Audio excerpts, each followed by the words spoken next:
Assalamualaikum warahmatullahi wabarakatuh. Kembali lagi di channel Berita Mistis. Untuk kisah kali ini saya akan membawakan sebuah cerita dari tulisannya Dioseta. Dan untuk kisah yang akan saya bawakan kali ini, sebuah kisah yang berjudul Daryana Putra Sambara. Dan sebelum kita lanjut ke ceritanya, tekan dulu tombol like video ini dan jangan lupa tekan juga tombol subscribe channel ini. Nyalakan juga lonceng notifikasinya agar tidak ketinggalan cerita-cerita lainnya dari channel ini. Dan buat teman-teman yang pengen membaca koleksi lain dari ceritanya Dioseta, nanti teman-teman bisa kunjungi langsung linknya yang nanti akan saya sertakan di kolom deskripsi. Dan seperti apa untuk kisah kali ini? Langsung saja kita masuk ke ceritanya.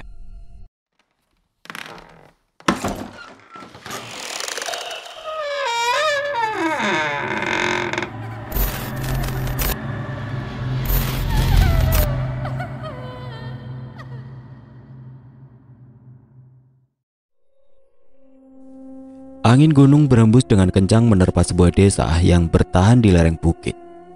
Malam telah berlalu setengah jalan menemani warga desa yang tidak kunjung masuk ke dalam rumah.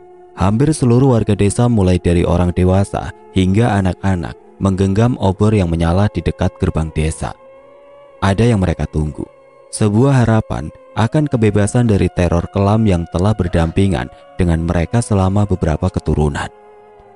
Kui pak, ono sing teko, ucap salah satu seorang warga menunjuk pada beberapa orang yang terlihat mendekat ke arah desa. Ada yang aneh dari mereka. Tubuhnya babak belur dengan luka mengerikan. Mereka berjalan terseok-seok saling membopong untuk menguatkan langkah. Warga desa pun segera berlari menjemputnya dan membantu memasuki desa secepatnya. Mereka kembali, siapkan obat-obatan. Beberapa warga segera mengikuti perintah itu dan mempersiapkan tempat untuk orang-orang itu. Belum sempat memasuki rumah yang disediakan untuk peristirahatan mereka, orang-orang itu sudah jatuh tergelepar di tanah. Tidak ada satupun dari mereka yang mampu berjalan lebih dari ini. Lari, tinggalkan desa ini. Kami telah gagal. Makhluk terkutuk itu tidak akan bisa dikalahkan oleh manusia. Perbuatan kita telah membuatnya murka. Lari sebelum makhluk itu sampai ke desa ini. Mendengar peringatan itu, sontak seluruh warga desa berteriak histeris. Satu-satunya harapan warga untuk menuntaskan kutukan yang telah lama berada di desa ini kini terbaring tidak berdaya di tanah di hadapan mereka. Terlebih saat ini desa mereka sudah membangkitkan amarah makhluk yang menguasai desa itu. Tanpa berpikir panjang, salah seorang warga segera bergegas menjemput keluarganya dan bergegas pergi meninggalkan desa. Mas Tumidi, kau mau pergi kemana?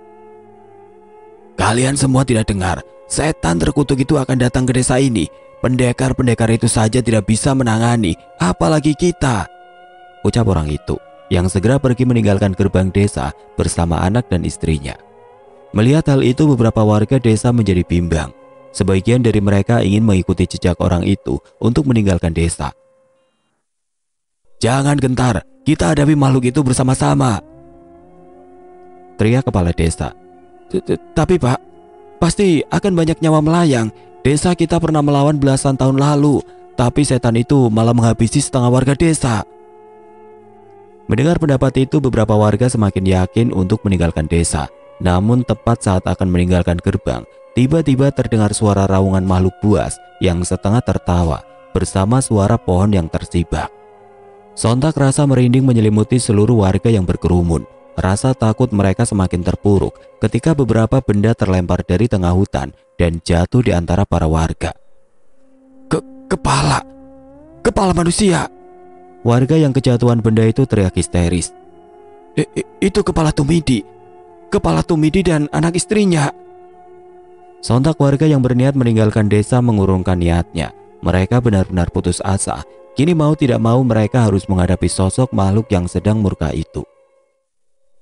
Angin malam terasa semakin dingin. Suara hutan yang sebelumnya begitu hening terkoyak dengan suara sosok yang menyibakkan dedaunan. Sosok makhluk besar dengan berjalan mendekat memasuki desa. Dia datang, ucap kepala desa dengan tubuh yang gemetar. Sosok hitam besar dengan mata sebesar kepalan tangan, taringnya memanjang hingga melampaui lehernya. Berbulu, namun sebagian bulunya sudah terkoyak, memperhatikan borok tubuhnya yang menjijikan. Lanting Giri Agung, Maafkan kami tidak bermaksud. Pak Kepala Desa yang merasa bertanggung jawab mencoba meminta pengampunan dari sosok itu. Belum sempat melanjutkan ucapannya, tiba-tiba kepala sang kepala desa sudah terpisah dari tubuhnya. Kepala itu menggelinding di tanah dengan wajah yang masih belum sadar dengan apa yang terjadi. Sepertinya makhluk itu terlihat begitu murka akan pemberontakan warga desa. Hampir setengah warga desa terjatuh lemas. Mereka seolah tinggal menunggu waktu untuk mengalami nasib yang sama. Uang talal. Dari punggung raksasa itu turunlah sosok perempuan dengan tubuh yang rusak. Sebagian tubuhnya yang tidak tertutup selai benang pun itu dipenuhi oleh borok yang sudah menghitam. Wajahnya pun tertutup rambut panjang yang mulai memutih. Kami sudah mengampuni kalian sebelumnya. Kami hanya meminta satu anak wanita dan kalian malah mengirim pendekar-pendekar bodoh itu. Ampun Nyai. Ucap salah seorang warga yang dalam sekejap kepalanya sudah terpisah dari tubuhnya oleh raksasa itu. Tidak ada satupun warga yang berani berkata-kata lagi. Mereka yang panik berlarian ke seluruh penjuru desa untuk melarikan diri. Tapi mereka seolah hanya menjadi buruan makhluk itu. Sebagian dari mereka hanya bisa menonton satu persatu kepala warga desa terpisah dari tubuhnya oleh amarah kedua makhluk yang mengerikan itu sembari menunggu giliran mereka. Mereka tidak tahu apakah ada yang bisa selamat di antara mereka. Mereka hanya bisa berharap keajaiban agar emosi makhluk itu mereda dan memaafkan mereka. Di tengah pemandangan mengerikan itu, tiba-tiba sosok yang dipanggil dengan sebutan Nyai itu terhenti di depan seorang anak perempuan yang sama sekali tidak gentar. Ia tidak mundur seperti warga desa lainnya. "Nduk, jangan, Nduk." Tangis warga desa yang sudah yakin akan melihat kepala anak itu melayang. "Aku tidak takut dengan setan seperti kalian," ucapnya polos. Nyai pun hanya tersenyum. Ia sadar bahwa anak perempuan itu tidak bisa melihat. Terlihat dari pupilnya yang memutih. Ia tidak peduli dengan ucapan bocah itu dan memerintahkan raksasa itu untuk menghabisinya. Saat raksasa itu mengayunkan tangannya untuk menyerang, sekelebat berembus angin yang melintasi warga mengarah ke anak perempuan itu. Anehnya, anak perempuan itu tiba-tiba berpindah dari tempatnya ke belakang kerumunan warga. Gadis itu tersenyum senang sementara warga yang lain kebingungan. Masnya sudah bangun." Bersama dengan ucapan gadis buta itu, tiba-tiba seseorang ibu muncul dari dalam rumah dan berteriak dengan keras. "Masnya sudah bangun," ucap ibu itu sembari tersenyum. Tidak mungkin. Dia sudah tertidur selama setahun," ucap salah seorang warga. Entah mengapa mendengar perkataan itu, raut wajah sebagian warga desa berubah, seolah ada sedikit harapan di wajahnya. "Bapak, memangnya masnya itu siapa toh?" tanya salah seorang anak kecil di tengah kerumunan warga desa itu. Tepat saat raksasa itu akan menghabisi seorang warga desa lagi, dari jendela kamar ibu yang berteriak tadi, melompat seorang pemuda yang belum tuntas mengancingi pakaiannya dan menggenggam sebuah keris pusaka. Ia berjalan melompati udara dan tepat sebelum pukulan raksasa itu mengenai warga lagi, ia mengayunkan kerisnya yang bercahaya dan memisahkan tangan buto itu dari tubuhnya. Pemuda itu, dia hanya pengembara yang kebetulan lewat di desa kita, Nak," ucap ayah dari anak itu sembari menitikkan air mata saat mengetahui masih ada harapan hidup untuk keluarganya. "Namanya Daryana Putra Sambara." Setiap orang dilahirkan di dunia ini dengan sebuah tujuan. Terlepas tujuan itu adalah hal besar ataupun tidak, selama itu bisa membuat dirinya merasa bahagia, sepantasnya itu sudah cukup. "Putra, kayu bakarnya sudah siap. Mau diambil Mbok Mi sebentar lagi." Ibu berteriak dari dalam rumah mengingatkanku yang tengah tiduran di belakang rumah. "Sudah, Bu, sekalian Putra antar saja. Kasihan kalau Mbok Mi angkat sendiri," ucapku yang segera mengambil tali dan mengikat kayu bakar yang akan aku antarkan. Ibu keluar sambil dan memperhatikanku dengan senyum. "Tenan, Le. Ndak capek," ucap ibu memastikan. "Tenan, Bu, cuma kayu bakar kok, belum disuruh mindahin bukit." "Ya wes. Terima kasih. Cepat pulang ya, Ibu masak sayur bayam." "Baik, Bu." Aku pun meninggalkan rumah menuju rumah Mbok Mi yang terletak di sisi timur desa. Sesekali aku tertarik dengan pemandangan warga yang membawa sapi untuk mencari makan ataupun pedagang kerajinan rotan yang memikul dagangannya. "Mas Putra, mau kemana?" sapa salah seorang wanita yang berpapasan denganku. Dia Marsini, putri salah satu pemilik kebun jagung di desa ini. Dek Marsi, mau ke rumah Mbok Mi nganter ini," ucapku sembari menunjukkan kayu bakar yang kupanggul. "Rajin ya Mas Putra, kalau sudah mampir ke rumah ya." Entah itu hanya basa-basi atau bukan, tapi tidak mungkin aku melewatkan sayur bayam masakan ibu hanya untuk mampir ke rumahnya. "Wah, matur suwun dek, tapi sudah ada kerjaan lagi di rumah. Lain kali ya." "Walah, yowes lain kali aja." Aku pun pergi melanjutkan perjalanan sambil masih menikmati keramahan warga desa ini. Ini desa kelahiranku, sebuah desa di kerajaan Indrajaya yang masuk dalam wilayah Setrageni. Sebuah kerajaan yang dipimpin oleh sang raja yang bijak, yang sangat memikirkan kesejahteraan rakyatnya. "Kula nuwun," ucapku sambil mengetuk pintu kayu dari salah satu rumah yang cukup tua di ujung desa ini. Nak Putra, kan Mbok bilang biar diambil aja, malah jadi ngerepotin," sambut Mbok Mi, sosok ibu yang sudah jauh lebih berumur dari ibuku. "Nggak ngerepotin kok Mbok, sambil jalan-jalan." "Ya sudah, masuk dulu, Mbok bikin beras kencur, minum dulu ya, nanti bawa juga buat ibumu." "Walah, nggak usah repot-repot Bu." "Nggak repot, tadi memang niatnya mau bawain buat ibumu juga." Mendengar ucapan itu aku pun menurut dan ikut masuk ke dalam rumah. "Mas Putra, monggo duduk, maaf tempatnya berantakan," sambut satu-satunya anak laki-laki Mbok Mi, Taryo. Ia berjalan menghampiriku sembari menyeret kakinya. Aku sudah tahu tentang penyakit Taryo, tapi jarang sekali aku bisa bertemu dengannya. Menurut cerita Mbok Mi, setiap terkena matahari, kaki Taryo akan melepuh. "Alah, buat aku yang sering main ke hutan, rumah ini termasuk rapi kok." "Ya iya sih, tapi jangan disamakan dengan hutan lah." Iya, guyon lo." Mbok Mi melangkah dengan berhati-hati, sembari membawakan gelas dari kayu yang telah berisi jamu beras kencur andalan buatannya untukku. "Diminum ya nak Putra, doyanan ibumu ini," ucap Mbok Mi sembari ikut menemaniku dan Taryo. "Matur nuwun Mbok." Aku menikmati jamu buatan Mbok Mi sembari membahas perbincangan-perbincangan santai yang sesekali membuat kami tertawa. Ingin sekali aku bertanya mengenai penyakit Taryo, tapi aku takut menyinggung mereka. Di tengah perbincangan, tanpa sengaja aku menoleh ke arah kaki Taryo yang terluka. Entah mengapa samar-samar, aku seperti melihat benda yang menancap di kakinya. Sesekali Taryo meninggalkan kami sekedar untuk mengambil cemilan atau apapun untuk menemani kami. Dan saat itu aku melihat ada yang aneh di kakinya. Sosok makhluk seperti manusia seukuran tikus besar sesekali mendekat ke kaki Taryo, bergelendotan dan menggigit bagian boroknya. "Taryo, kakimu," ucapku yang sedikit heran dengan apa yang aku lihat. "Kenapa Mas Putra?" "Itu ada apa yang menempel?" aku balas bertanya. Taryo dan Mbok Mi terlihat bingung.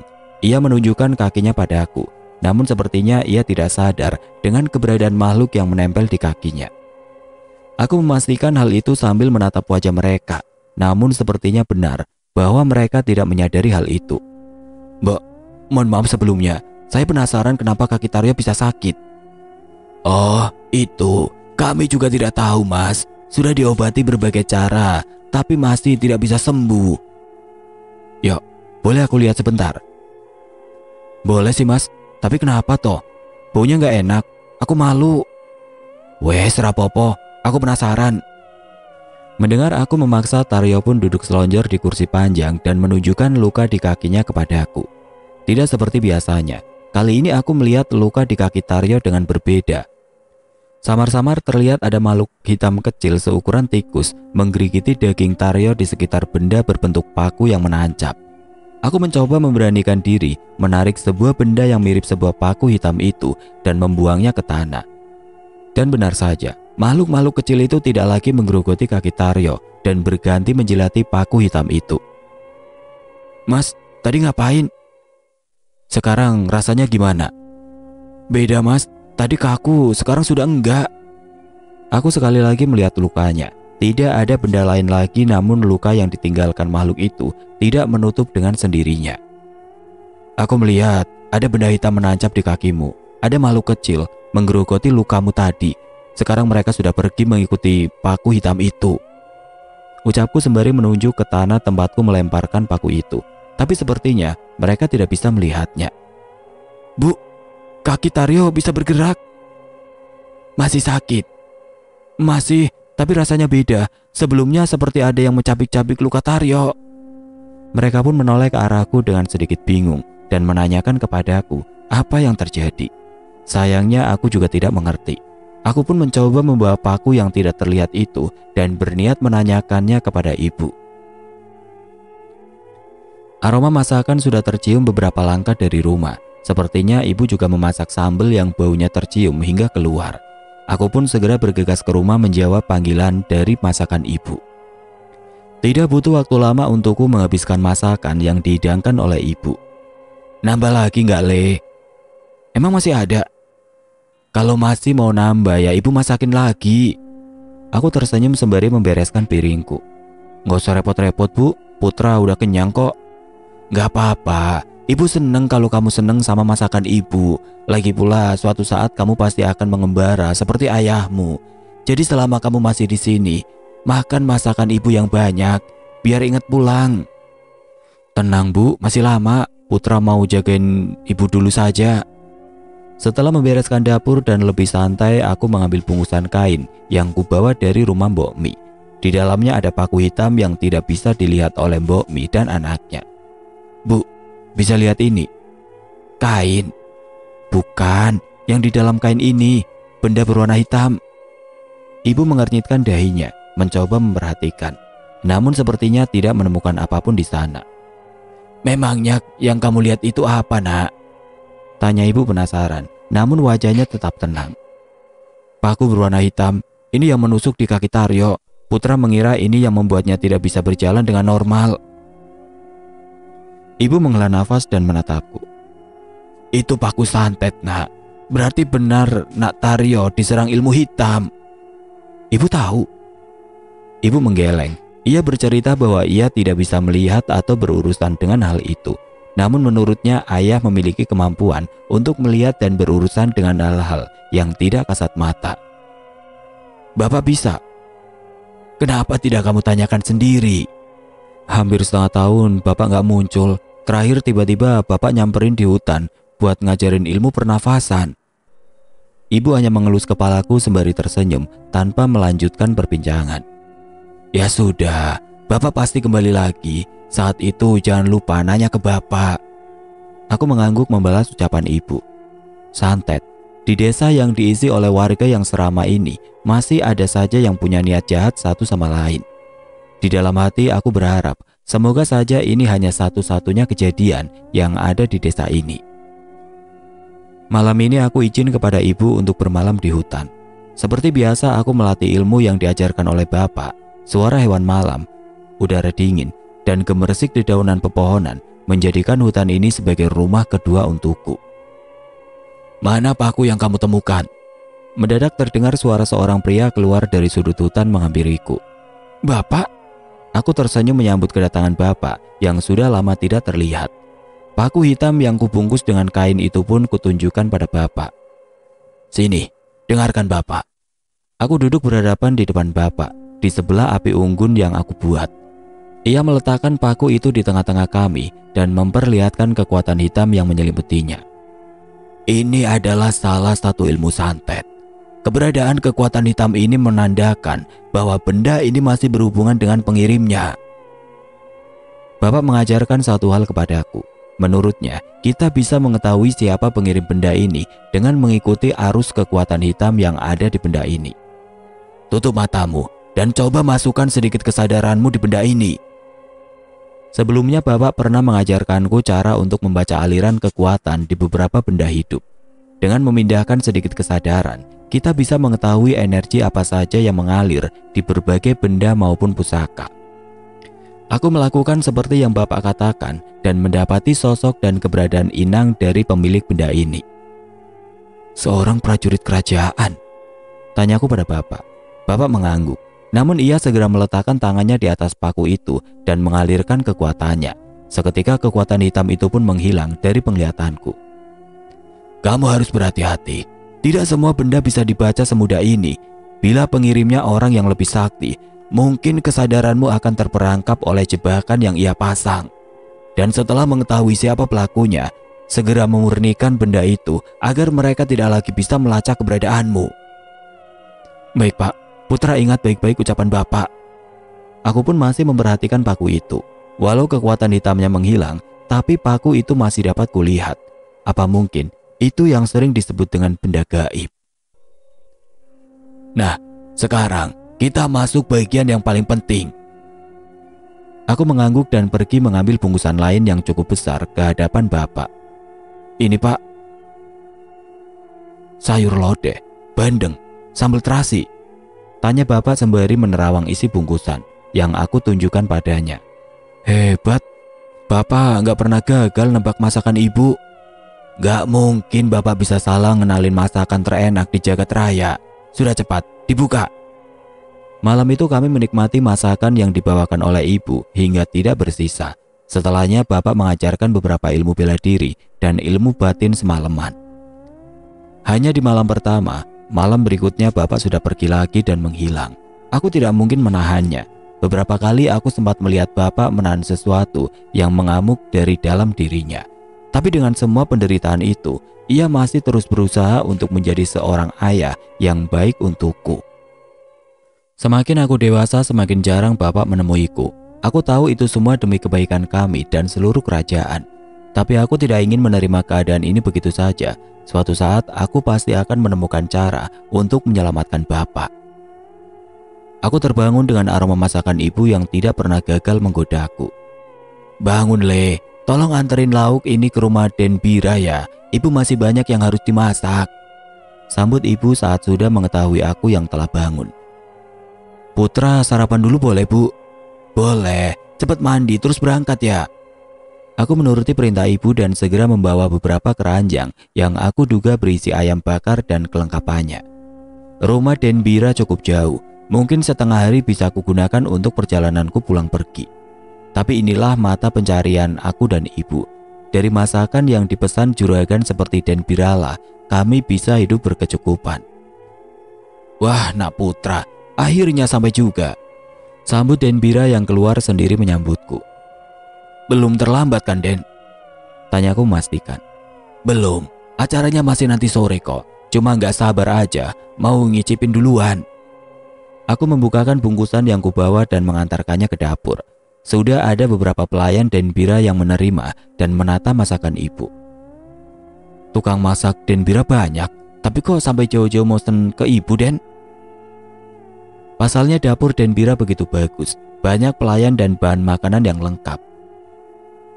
Masakan mereka belum bisa menyamai rasa yang dibuat ibumu nak putra. Padahal ibumu sempat datang sendiri mengajari mereka. Yang bener Den, ngapain saya bohong?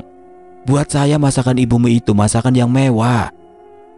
Aku cukup bangga mendengar pujian Den Bira yang tidak ada habisnya terhadap masakan ibu. Mungkin hal ini juga yang menjadi alasanku tidak pernah iri dengan keluarga lain yang hidup lebih mewah. Kula nuwun. Belum sempat aku pergi pulang, tiba-tiba terdengar seseorang yang datang ke kediaman Den Bira. Ia pun membukakan pintu mempersilahkan orang itu untuk masuk. Ada dua orang berpakaian jubah hitam panjang yang disambut dengan baik juga oleh Den Bira. Den, mereka siapa Den? Tanyaku yang sedikit curiga dengan penampilannya. Masalahnya, entah mengapa samar-samar aku merasakan energi hitam dari tubuhnya. Sayangnya aku tidak bisa memastikannya. Mereka tabib yang membantu ngobatin Kusni. Tunggu sebentar ya, ucap Den Bira. Kusni adalah anak Den Bira. Umurnya hanya terpaut 3 tahun lebih muda dariku. Kusni sakit apa Den? Kalau saya ikut lihat, boleh? Boleh, nanti sekalian saya ceritain penyakitnya Kusni. Setelah berpinjangan singkat dengan kedua tabib itu, Den Bira pun membawa mereka ke kamar. Aku mengikuti mereka dan melihat keadaan Kusni dari dekat pintu kamar. Penyakit Kusni aneh, dia mendadak lumpuh. Saya sudah mengajaknya berobat ke berbagai tempat, namun tidak ada yang berhasil. Kedua orang ini menawarkan saya untuk mengobati Kusni. Awalnya saya ragu, tapi dalam satu pengobatan, tiba-tiba tangan Kusni bisa bergerak lagi. Aku mengangguk menerima penjelasan Denbira. Sungguh bagus seandainya ternyata kedua orang ini adalah orang baik yang bisa membantu Kusni. Metode pengobatannya tidak terlalu aneh. Mereka menumbuk rempah dan meminumkannya pada Kusni. Setelahnya mereka memijat tangan dan kaki Kusni. Tapi saat itu, aku merasakan ada yang aneh. Ada beberapa jarum di tubuh Kusni, dan ada kekuatan hitam yang muncul dari jarum itu.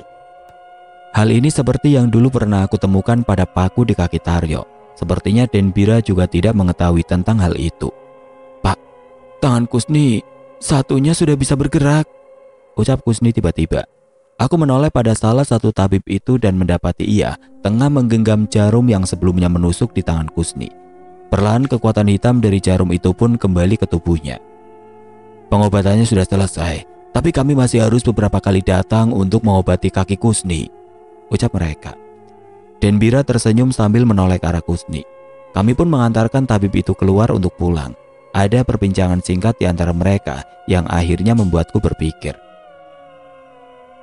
"Untuk bayaran kali ini, kami meminta tanah di utara sungai ya, Den." Denbira pun menghela nafas pasrah. "Tanah? Maksudnya apa, Den? Mereka dibayar dengan tanah?" "Iya, Nak Putra. Sudah perjanjian kami. Saya tidak bisa apa-apa karena hanya mereka yang bisa mengobati Kusni." Mendengar jawaban itu aku pun geram. Baru saja mereka melangkah beberapa langkah meninggalkan kediaman Denbira, aku pun segera menahannya. "Jangan bayar mereka, Den. Denbira ditipu." Mendengar ucapanku mereka pun berhenti melangkah. Denbira panik dan mencoba menahanku. "Menipu? Menipu bagaimana? Jangan sampai mereka tersinggung, Nak Putra," tahan Denbira. "Kusni terkena santet, Den, dan mereka sendiri pengirimnya." Denbira mengernyitkan dahinya seolah tidak percaya dengan ucapanku. Kedua orang itu pun berbalik dengan wajah marahnya. "Jangan menfitnah kau bocah. Kau tahu akibatnya kalau kami berhenti mengobati Kusni." "Ada 5 jarum di tubuh Kusni. Kalian hanya mencabut 1, dan kekuatan santet di jarum itu adalah milik kalian." Denbira penasaran dengan ucapanku, namun ia lebih takut menyinggung tabib-tabib itu. "Sudah, Nak, jangan diteruskan." Aku yang sudah tidak dapat menahan emosiku segera masuk ke dalam menuju kamar Kusni. "Akan aku buktikan, Den." Denbira pun masuk ke dalam bersamaku. Kedua tabib itu penasaran, namun ia tidak berani masuk ke dalam. "Kusni, tahan sebentar ya." Aku memperhatikan tubuh Kusni, menyalurkan tenaga untuk memperkuat fisiknya dan memastikan semua letak jarum-jarum itu. "Kamu mau ngapain, Putra?" tanya Kusni bingung. Aku pun menarik 4 jarum yang tersisa di tubuh Kusni dan menyimpannya dalam bungkusan kain. Perlahan bagian tubuh putra yang tertusuk jarum itu pun pulih. "Bapak, Kusni bisa bergerak." "Ini ulah mereka, Den. Jangan sampai mereka lolos. Bisa ada korban lagi." Kami pun segera keluar mencari kedua tabib itu, tapi mereka sudah menjauh. "Pengawal, bawa kedua tabib itu ke sini." Tidak butuh waktu lama hingga Denbira berhasil menangkap mereka berdua dan membawanya ke hadapan Denbira. "Apa maksudnya ini?" tanya tabib itu berpura-pura polos, tapi wajah mereka menunjukkan rasa kaget saat mengetahui Kusni sudah bisa berjalan menghampiri kami. "Kalian yang sudah menyantet Kusni." "Fitnah, itu fitnah. Kami hanya ingin mengobati. Santet itu dikirim oleh orang lain. Bisa saja anak itu sendiri." Aku geram mendengar mereka yang masih saja berbohong dengan kelakuannya. "Aku bisa membuktikan jarum ini milik mereka," ucapku pada Denbira. Aku pun membuka bungkusan kain berisi jarum tadi dan memperhatikannya. Kekuatan hitam di jarum itu sama seperti yang dimiliki oleh salah satu dari mereka. Ada sebuah ajian yang aku bacakan untuk mengalirkan panas ke telapak tanganku. Saat itu aku mengirimkan panas mendidih ke energi hitam yang berada di jarum itu. "Panas! Panas!" teriak salah satu tabib itu tiba-tiba. "Dia pengirim santet itu, Den," ucapku sembari menunjuk ke salah satu tabib itu. Mengetahui keadaannya sudah terpojok, mereka pun kembali mencoba melarikan diri, tapi pengawal sudah menghadangnya. Disinilah tiba-tiba perasaanku berubah menjadi semakin tidak enak. Saat pengawal berhasil menangkap mereka, raut wajah salah satu tabib itu berubah. Matanya memerah menatap kami dengan penuh amarah. "Kamu sudah mencari perkara dengan yang bukan tandinganmu," ucap tabib itu. Seketika ia mendorong kedua pengawal yang menangkapnya hingga terpental. Wajahnya tidak seperti sebelumnya, kini terlihat taring keluar dari mulutnya dan tubuhnya menghitam. "Doro Jaran Bayu, terima kasih sudah datang ke sini," ucap tabib satunya yang masih dalam keadaan sadar. Pengawal yang tadi terpental mencoba kembali menangkap tabib yang kerasukan itu, tapi dengan mudah tangannya dipatahkan olehnya. "Gila, kenapa tabib itu bisa sekuat itu?" Denbira heran. "Dia kerasukan, Den. Sosok itu yang memberi tabib itu kekuatan." Denbira pun memerintahkan pengawal lainnya untuk menangkap tabib itu, tapi dengan mudah mereka terpental. Pertarungan itu memancing perhatian banyak orang di desa, terlebih pemandangan itu terlihat cukup mengerikan. Tabib yang kerasukan Doro Jaran Bayu itu tidak segan-segan mematahkan lengan pengawal Denbira. Kuku-kukunya yang tajam pun berhasil melubangi tubuh pengawal Denbira hingga darah pun bermunceratan di sana. "Ini adalah peringatan. Siapapun yang berani mencari masalah dengan pengikutku akan mati seperti ini," ucapnya sembari bersiap memisahkan kepala salah satu pengawal Denbira dari tubuhnya. "Jangan!" Denbira panik. Aku tidak mampu lagi menahan diri. Seketika aku mengingat semua ilmu yang diajarkan oleh bapak. Dengan cepat aku melesat ke arah tabib itu dan mendaratkan kakiku tepat di wajahnya hingga terpental. Seketika Denbira dan pengawalnya kaget melihat apa yang aku lakukan. Tidak hanya mereka, aku pun terheran. Aku belum pernah menyerang seseorang sebelumnya selain bapak. Tidak aku sangka tenagaku mampu mementalkan orang itu. Naputra bisa bela diri." Aku tidak berani menjawab. Namun setelah mengetahui hal ini, aku harus mengambil sikap. "Tidak aku izinkan demit busuk sepertimu menyentuh orang-orang Denbira." Tabib itu kesal. Rasa amarahnya berubah menjadi kabut hitam yang menyelimuti tubuhnya. Kali ini ia melesat mencengkram kepalaku. Tapi dengan sigap aku menangkap tangannya dan membanting ke tanah. Berbagai pukulan darinya mencoba mendarati tubuhku. Namun tidak satupun serangannya yang mampu membuatku merasa kesulitan. Apa ini hasil latihan dari bapak? Aku sangat mengingat beberapa pelajaran dari bapak. Salah satunya adalah memurnikan benda atau makhluk dari energi yang bukan miliknya. Seharusnya dengan ilmu ini aku bisa melepaskan kekuatan Doro Jaran Bayu dari tubuh tabib itu. "Peparinge kang nitake Kang Gusti, ora pantes nganti karo wetan. Dening barang Kang Olo." Aku menggunakan kemampuan untuk memurnikan jarum santet tadi ke dalam kepalan tanganku. Kali ini aku bersiap menyerang tabib yang semakin kesetanan dengan sosok yang merasukinya. Sebuah pukulan mendarat tepat di tubuhnya. Ia terpental menjauh dan kembali menyerang. Kali ini kami beradu pukulan satu sama lain. "Naputra, jangan memaksakan diri." Denbira khawatir. Ia memerintahkan pengawalnya untuk membantuku, tapi aku menahannya. Kini alur pertarungan mulai berubah. Perlahan kabut hitam di tubuh tabib itu mulai menghilang. Ternyata benar, setiap pukulanku melepaskan sedikit demi sedikit kekuatan jahat yang mengaliri tubuh tabib itu. Kekuatanku." Tabib itu mulai gentar. Ia pun mencoba berlari menjauh, meninggalkan pertempuran. Aku pun mengejarnya hingga ke tengah desa. Setidaknya dengan satu pukulan ini aku bisa mengalahkannya. Tepat saat mencapai jangkauanku, aku melancarkan pukulan terakhir yang seharusnya bisa melumpuhkannya. Tapi belum sempat pukulanku menyentuhnya, tiba-tiba seseorang menahan pukulanku dan menendangku mundur. "Keributan apa ini?" Itu adalah prajurit kerajaan. Ada 3 orang prajurit yang mendapati pertarungan kami. Tolong, dia mencoba melukai saya," ucap tabib itu pada prajurit. "Enak saja, dia tabib palsu yang mau mencelakai orang lain." Prajurit itu menatapku. Setelahnya dia bertatapan dengan tabib yang bersembunyi di belakangnya. "Tangkap mereka, bawa ke markas." Aku kaget mendengar perintah itu. Aku tidak menyangka bahwa aku juga akan ditangkap oleh mereka. "Anak ini benar, tabib itu sudah menyantet anak saya. Anak inilah yang menolongnya." Tiba-tiba Denbira datang bersama beberapa pengawalnya. Sekali lagi prajurit itu bertatapan dengan tabib yang bersembunyi di belakangnya. Aku baru sadar. Dari dalam tubuh prajurit itu samar-samar terlihat kekuatan hitam yang mirip dengan tabib itu. "Bawa mereka ke markas." Prajurit itu tidak berubah dengan keputusannya. Namun Denbira dan pengawalnya segera membuat barisan di depanku dan melindungiku.